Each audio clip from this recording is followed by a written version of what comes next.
الحمدللہ الحمدللہ وحدہ والصلاة والسلام علی من لا نبی بعدہ اما بعد۔ جب عشق سکھاتا ہے آداب خود آگاہی، جب عشق سکھاتا ہے آداب خود آگاہی، کھلتے ہیں غلاموں پر اسرار شہنشاہی۔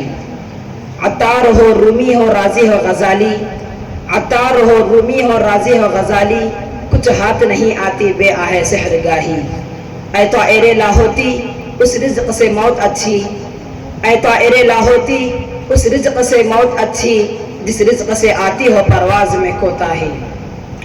صدر محترم، حاضرین جلسہ، ہر طرف شور ہے، مسلمان تباہ کیے جا رہے ہیں، کوئی ان کا پرسان حال نہیں۔ جس کو دیکھو وہ مسلمانوں کے مٹانے کے در پہ ہے، جس طرف نظر ڈالو مسلمانوں کو کمزور کرنے کی سازشیں ہو رہی ہیں۔ مسلمان جس نے کبھی دنیا کے اکثر حصے پر حکمرانی کی تھی، بڑی بڑی اقتدار والی سلطنتوں کو تہو بارہ کر کے رکھ دیا تھا، بڑے بڑے جاہ و حشم اور غرور و تمکنت کے مالک ارباب اقتدار کے چھکے چھڑا دیے تھے۔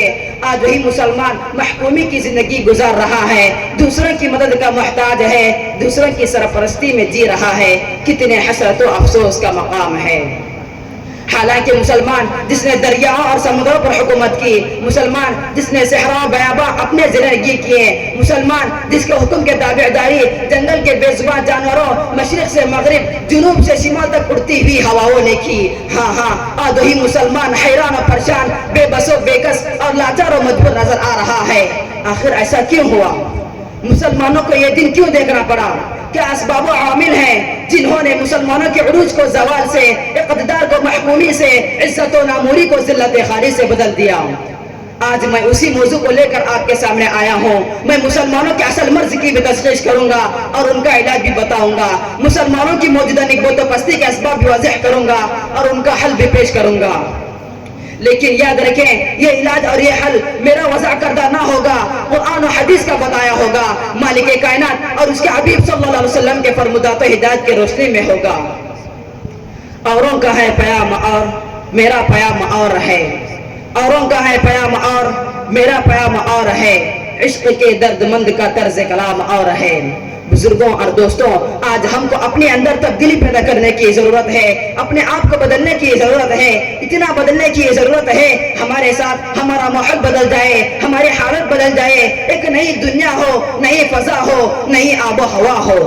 ان اللہ لا یغیر ما بقوم حتی یغیروا ما بانفسہم۔ خدا نے آج تک اس قوم کی حالت نہیں بدلی، نہ ہو جس کو خیال آپ اپنی حالت کے بدلنے کا۔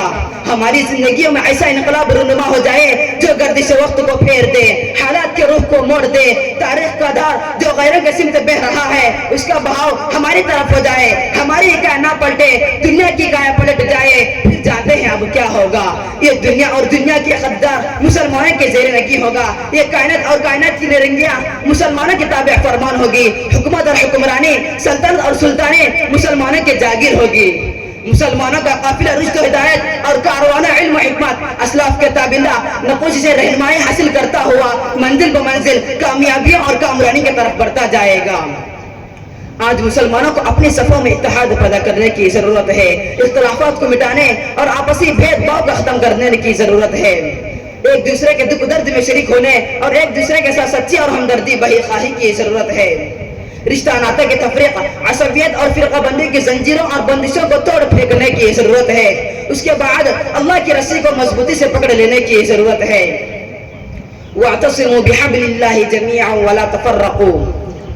تم سب مل کر اللہ کی رسی کو مضبوطی سے پکڑ لو اور آپس میں متفرق نہ ہو، اور اللہ کی اس نعمت کو یاد کرو کہ تم آپس میں دشمن تھے، اس نے تمہارے دلوں میں محبت پیدا کر دی، اور بس تم اللہ کی نعمت کی وجہ سے بھائی بھائی بن گئے، اور تم جہنم کے گڑھے کے کنارے پر تھے، بس تم کو اس سے بچا لیا۔ اللہ تعالیٰ ایسے ہی تمہارے لیے اپنے نشانیوں کو بیان کرتا ہے تاکہ تم ہدایت پا جاؤ۔ عرب کے جس ماحول میں حضور صلی اللہ علیہ وسلم تشریف لائے تھے اس میں بھی اختلافات تھے، لوگ ایک دوسرے کے جانی دشمن تھے، خون کے پیسے تھے، معمولی باتوں پر خون کی ندیاں بہہ جاتی تھی، خاندانی اور گروہی اختلافات مدتوں تک چلتے رہتے تھے، قبیلہ کا، خاندان کا دشمن تھا، لیکن جب انہی جانی دشمنوں کو اسلام کی دولت ملی تو آپس میں بھائی بن گئے، اور زمانے جہلیت کی عداوت ایک داستان پارینہ بن گئی۔ سورہ انفال میں ہے وَأَلَّفَ بَيْنَ قُلُوبِهِمْ لَا أَنفَقْتَ مَا فِي الْأَرْضِ جَمِيعًا مَا أَلَّفْتَ بَيْنَ قُلُوبِهِمْ وَلَكِنَّ اللَّهَ أَلَّفَ بَيْنَهُمْ إِنَّهُ عَزِيزٌ حَكِيمٌ۔ اللہ نے ان کے دلوں کے درمیان محبت پیدا کر دی۔ اگر آپ زمین کے سارے خزانے بھی خرچ کر دیتے تو بھی ان کے دلوں میں محبت نہ پیدا کر پاتے، لیکن اللہ نے ان کے دلوں کو جوڑ دیا۔ بے شک اللہ غالب حکمت والا ہے۔ صحابہ کرام کا تو یہ حال ہے، اسلام لانے کے بعد انہوں نے پشتوں کا جھگڑا منٹوں میں ختم کر دیا، اور ہمارا یہ حال ہے، ہم مسلمان گھر پیدا ہوئے، مسلم گھرانے پلے اور بڑھے، خدا کے فضل و کرم سے اسلام کی دولت ہم کو پشت ہا پشت سے نصیب ہے، مگر ہم ہیں اپنے عاداتوں کو کم کر دینے کے بجائے بڑھاؤ دینے میں لگے ہیں، اختلافات کو مٹانے کے بجائے طول دینا پسند کرتے ہیں، گلے ملنے اور بھائی بھائی بن جانے میں اپنے حد تک سمجھتے ہیں۔ ہم دنیا بھر کے نزاعی چکروں میں مبتلا ہیں، کسی کو بھی ختم کرنے کی فکر نہیں ہے۔ بتائیے کیا ان حالات میں ہم آگے بڑھ سکتے ہیں؟ کیا اتحاد و اتفاق کی دولت کے بغیر کوئی قوم باعزت زندگی گزار سکتی ہے؟ منفعت یہ کہے اس قوم کا نقصان بھی ایک ہی سب کا نبی، دین بھی، ایمان بھی، حرم پاک بھی، اللہ بھی، قرآن بھی ایک، کچھ بڑی بات تھی ہوتے جو مسلمان بھی ایک، فرقہ بندی ہے کہیں اور کہیں ذاتے ہیں، کیا زمانے میں پنپنے کی یہی باتیں ہیں؟ قرآن کہتا ہے انما المؤمنون اخوۃ، سب مسلمان بھائی بھائی ہیں۔ حضور صلی اللہ علیہ وسلم کا ارشاد ہے المسلم من سلم المسلمون من لسانہ ویدہ، مسلمان وہ ہے جس کی زبان اور ہاتھ سے دوسرے مسلمان محفوظ ہو۔ حضور صلی اللہ علیہ وسلم کا ہی ارشاد ہے کہ تمام مسلمان فرد واحد کی طرح ہے، اگر آنکھ بیمار ہو گئی تو پورا جسم تکلیف محسوس کرے گا، اگر سر بیمار ہو جائے تو پورا جسم تکلیف میں مبتلا ہو جائے گا، خواہ کسی عضو میں کوئی تکلیف ہو اس کا درد، اس کی پریشانی پورا بدن جھیلتا اور محسوس کرتا ہے۔ ہمیں یہ بھی دیکھنا ہے کہ ہمارے اندر عمل کی کمزوری تو نہیں آ گئی، کہیں ایسا تو نہیں ہے ہمارے اسلاف جس طرح دین پر عمل کرتی تھی، جس طرح دین پر عمل کرتے تھے، دین کی خاطر اپنا تن من دھن لٹا دیتے تھے، تو کیا ہم نے اسے چھوڑ دیا ہے؟ مسلمانوں سوچو، کیا یہ حقیقت نہیں ہے کہ ہم نے اپنے اسلاف کے نقش قدم پر چلنا چھوڑ دیا؟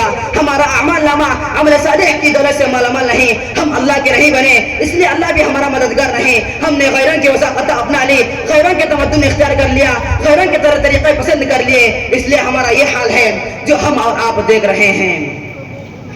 سو رہے ہو گئے دنیا سے مسلمان عبود، سو رہے ہو گئے دنیا سے مسلمان عبود، ہم یہ کہتے ہیں کہ تھے بھی کہیں مسلم موجود، وضع میں تم ہو نصارہ تو تمدن میں ہنود، وضع میں تم ہو نصارہ تو تمدن میں ہنود، یہ مسلمان ہیں جنہیں دیکھ کے شرمائے یہود، یوں تو سید بھی ہو مرزا بھی ہو افغان بھی ہو، یوں تو سید بھی ہو مرزا بھی ہو افغان بھی ہو، تم سبھی کچھ ہو بتاؤ تو مسلمان بھی ہو۔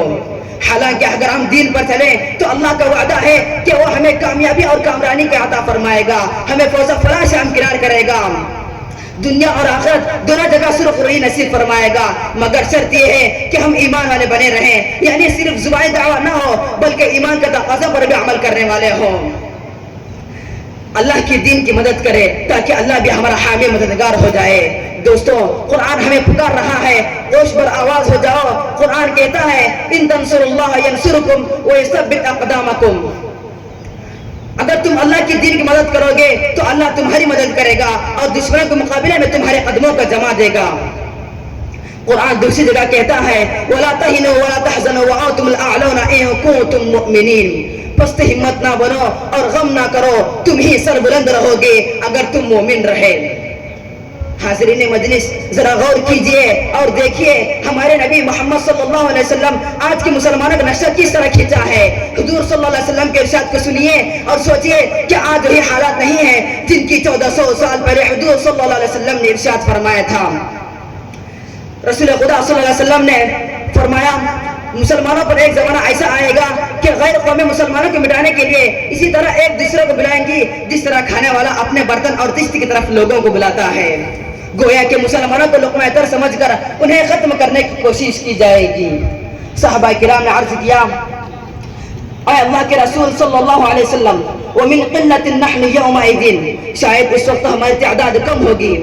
حضور صلی اللہ علیہ وسلم نے فرمایا بل انتم یومئذ کثیر ولکنکم غصاء کغصاء السیل ولا ينزعن اللہ من صدور عدوکم المہابۃ منکم ولا یقذفن فی قلوبکم الوہن، نہیں، تم اس دن آج کے مقابلے میں کہیں زیادہ تعداد میں ہوں گے، لیکن سیلاب کے جاگ کے مانند بے حیثیت اور بے عزت ہوں گے، اور اللہ تعالیٰ تمہارے دشمنوں کے دلوں سے تمہاری ہیبت اور ڈر نکال دے گا اور تمہارے دلوں میں وہن پیدا کر دے گا۔ صحابہ کرام نے عرض کیا، یا رسول اللہ وما الوہن، اے اللہ کے رسول صلی اللہ علیہ وسلم وہن کیا چیز ہے؟ حضور صلی اللہ علیہ وسلم نے فرمایا، حب الدنیا و کراہیت الموت، دنیا کی محبت اور موت سے ڈرنے لگنا۔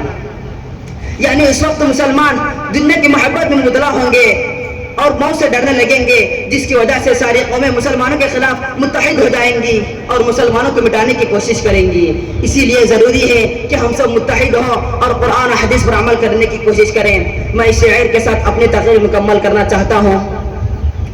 اے لا الہ کے وارث باقی نہیں ہے تجھ میں، اے لا الہ کے وارث باقی نہیں ہے تجھ میں، گفتار دل برانہ کردار قاہرانہ، تیری نگاہ سے دل سروں میں کانپتی تھی، تیری نگاہ سے دل سروں میں کانپتی تھی، کھویا گیا ہے تیرا جذب قلندرانہ۔ وآخر دعوانا الحمدللہ رب العالمین۔ السلام علیکم ورحمۃ اللہ وبرکاتہ۔